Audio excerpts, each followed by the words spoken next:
Hi welcome to SR media. దశాబ్దాలుగా అనుభవిస్తున్న భూమిని పంచాయతీకి సంబంధించిన వైకాపా నేతలు ఆక్రమించుకుని తమపై దౌర్జన్యానికి దిగుతున్నారని బాధితులు వాపోతున్నారు. వివరాలు మండల పరిధిలోని ఏతూరు పంచాయతీ కొత్తపల్లి గ్రామానికి చెందిన సుబ్రహ్మణ్యమయ్యకు 2009వ సంవత్సరంలో 22 సెంట్లు డి పట్టా ప్రభుత్వం మంజూరు చేసింది. ఈ నేపథ్యంలో వైకాపా ప్రభుత్వం ఏర్పడగానే గ్రామానికి చెందిన ఓ వైకాపా నేత తమ భూమి నుండి 6 సెంట్ల భూమి ఆక్రమించుకుని తమపైనే దౌర్జన్యాన్ని పాల్పడ్డారని బాధితులు ఆవేదన వ్యక్తం చేశారు. గత ప్రభుత్వంలో పోలీసులకు రెవెన్యూ అధికారులకు ఫిర్యాదు చేసినా ఫలితం లేదన్నారు. పోలీసులు తమను పోలీస్ స్టేషన్ కి తీసుకెళ్లి విచారణ పేరుతో రాత్రి 11 గంటల వరకు ఉంచారని కన్నీరు మున్నీరయ్యారు.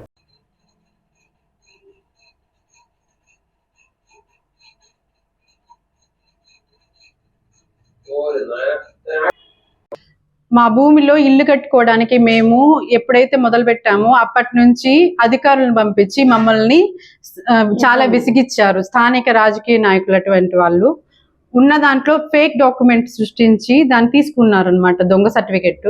దాన్ని ఉపయోగించి కోర్టులో వేసి ఇంజక్షన్ ఆర్డర్ తీసుకొని వచ్చి మా అమ్మమ్మని చాలా ఇబ్బందికి గురి చేశారు.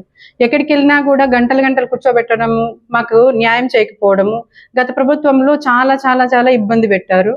ఇప్పుడైనా సరే మాకు న్యాయం చేయాలని కోరుకుంటున్నాం.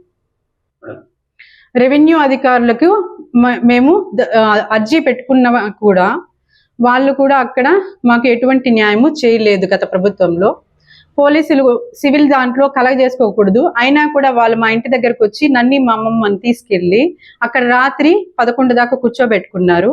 ఇదేం న్యాయం, మాకు అన్నీ ఉన్నాయని చెప్పి ఉన్నటువంటి ఏ డాక్యుమెంట్లు ఉన్నాయి అవన్నీ చూపిస్తే కూడా మీ మీద కేసు బుక్ చేస్తామని చెప్పి మమ్మల్ని వాళ్ళు కూడా బెదిరించారు.